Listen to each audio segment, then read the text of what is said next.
don't know if you've ever noticed that when we've had a lot of rain, the water table is much higher. So then when it rains for one more day, it doesn't take much for flooding to start to happen. And I certainly noticed that a lot in the city where I live in York. And over the last few months, we've had a lot of rain. So that water table is much higher than normal. Why on earth am I talking about a water table on the Coming to Your Senses podcast? It's because for me, I see the water table as similar to a fear table. And very often when we've got that external amount of information coming in, our fear table can get quite high. And then all of a sudden it floods and floods frequently. So welcome to the Coming to Your Senses podcast. I'm your host, Jules Wyman. And I want to talk about fear because it's something that comes up a lot in conversation. And it's something that I experienced myself. And I want to share with you in today's podcast ways that I've come to look at fear that has made a difference for myself. And I know through the conversations that I've had with clients that once they've adopted it, it's given them the opportunity to see it too. So let's go back to the water table. So as I mentioned at the beginning, in the city of York where I live, it's not uncommon for the river. We've got two rivers in the city, the Foss and the Ouse, and it's not uncommon for the Ouse to flood and burst its banks, blocking streets and roads and impacting buildings and people, etc. But it tends to happen a few times a year, and then once it goes down, that's it. It's fine for a period of time. But this winter just gone, 23 into 24, we have had a substantial amount of rain.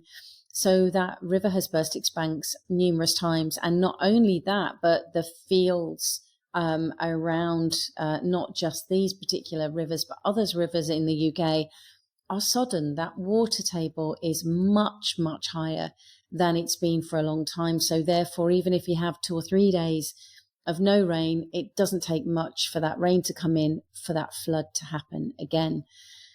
And it struck me that since 2020, that's how many of us seem to be living our lives, is that instead of it being a water table, it's this fear table.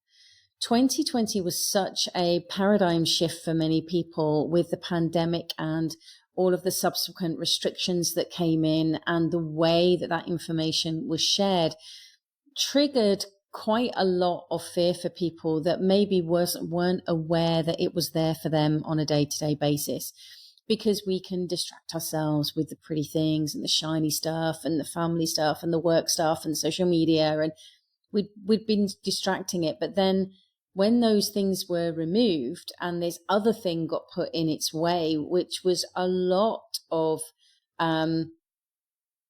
fearful information, that it took that table that was kind of, would maybe rise up occasionally, but it took it for a lot of people to the top and over.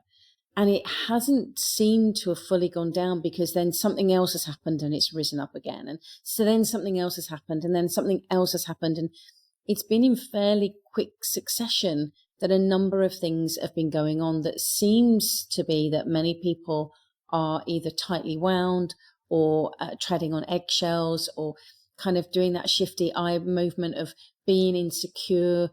And it's not taking much for that to then being triggered, whether that's in their own life, and it could be something small, the straw that broke the camel's back for them, which interestingly is a phrase that I've heard, numerous clients in the last few weeks use, that something small happened in their life, but it was the straw that broke the camel's back. And that was because their fear table was so much higher than it's been before when the thing happened, that they maybe would have dealt with it in a different way before. The fear table was higher and they snapped, and they maybe didn't react in a way that they would have previously or thought they would have done. But because so much fear was churning over internally, they had a very abrupt response to, or reaction to, what happened. And I don't think that's uncommon. I don't think that that is uncommon experience for many people at the moment, that there seems to be this edge that we are kind of teetering on. We're going toward and then coming away, and going toward and coming away again. And what I'd love to share with you is what I do for myself, what I share with clients to help get some perspective and start to lower that table, so that then whatever happens in our life or in a bigger perspective, we can be responsive to it as opposed to being reactive to it. The major thing for me that happened was clarifying that there are two types of fear. There is primal fear and there is psychological fear. So when we look at primal fear is that when we are our life is in danger, that very often there's no thinking involved with what happens. We literally just do what needs to be done. And that's where people can do quite heroic acts, or they can run faster than they thought was possible, or they maybe fight off an assailant in a way that they didn't even think that they was capable of. They've not been doing any kung fu training, but they managed to do that, because the primal mind is wired to do that. It's to keep this physiological machine going. It's to do whatever it can. That's why it will encourage us to sleep. It will encourage us to eat. It will encourage us to breathe. We don't have to think about doing those things most of the time, because the body gives us a nudge in that direction. It's that primal driver to make sure we survive and that we stay alive. And for the majority of us, that function happens without us having to think about it. So that when something that genuinely is life-threatening happens, we don't have to rehearse that. We don't have to come up with a strategy. The majority of the time, our body will do whatever it can to make sure that we are safe. And that's why people will do those what seem like crazy things in that moment. We'll do it for ourselves. We'll do it for others. I saw a video even just the other day of somebody who had fallen onto an underground train track and couldn't get their foot free. And two people, without thinking, jumped onto the train track and got the person free before however many seconds it seemed like later that a train came along. So we do those things. There isn't, and if you hear those kind of heroic stories of people doing that thing, they're often asked, what were you thinking? Oh, I wasn't. And that's because no thinking is required within that primal strategy. We are wired to take care of ourselves, to survive, to make sure that this body keeps going. And equally, we are to do that for other people as well, which is why those heroic feats happen as well. So if our life is not in danger, if we are genuinely not being physically threatened, then the fear that we might be experiencing most probably is psychological. And what I mean by that is that the thinking is telling us, it's creating a monster under the bed. And it's saying something along the lines of, don't look in case it gets you. But we know there's a part of us that actually knows there is no monster under the bed, but it creates this imagined experience that we need to then maintain a high level of fear just in case, and that we don't check, we don't call it out. And it may not be the literal monster under the bed, but it could be, but what if I ask and they say no? Or what if I ask and they say yes? Or what if I raise my hand and I get the question wrong? Or what if my idea doesn't get picked up? Or what if I forget what I'm going to say in the presentation? Or what if they don't buy into the project or the business? All of those things and so many more, they are imagined scenarios in the future that we then create it as a life or death situation, when in actual fact, it's not a life or death situation.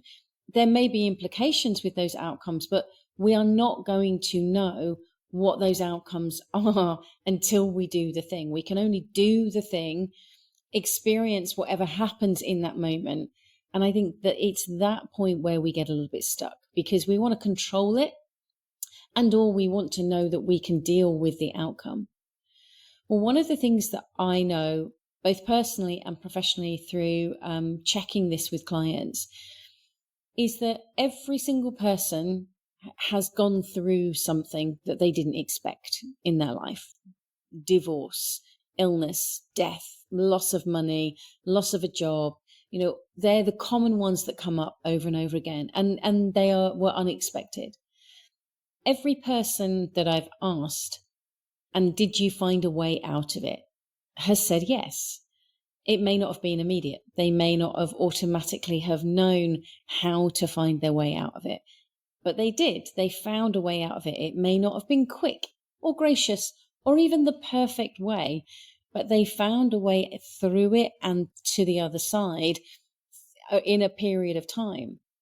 And by doing that, they've then learned from that. They've learned new skills. They've got things that they can develop. They've got a recognition of more resources. And most of them, when we've taken the time to reflect on that, will recognize that it's giving them an opportunity to grow. And one of the phrases that one of my clients came up with years ago, and she knows that I share it because I did ask her permission, but it's one that stuck me as being true. And check it for yourself. I always find a way. No matter what happens, I always find a way.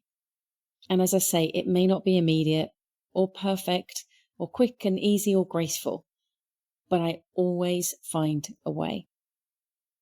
That phrase for me has enabled me to reduce that psychological fear table. So rather than that being high and then tipping over the edge all the time, it's that I can check. If I can hear thinking that's going, yeah, but, and what if, and maybe this, and what if that happens and that happens. And there's a whole heap of possibilities. And I don't know if you've ever noticed that thinking most often goes to the worst case scenario and forgets to look that if we're going to look at a worst case scenario, there has to be a best case scenario, because we live in this duality. So therefore we need to recognize that both are possible, but both of those are endless. The possibilities of assumptions within those worst case and best case scenarios are endless. So we can't navigate every single possibility. So when we hold on to the knowing that, do you know what, I've found a way in the past through whatever that tough situation was, so I'll find a way again. Even if I don't know what that way is right now, I know I will find a way. And I can also reach out and look for support, whether that's through friends, colleagues, whether it's formally or informally, coach, mentor, whatever it may be, we can find a way. And that reduces that fear table. By gaining the clarity each and every time between this fear that is within right now, this experience that's happening right now, is my life in danger? Checking that primal side.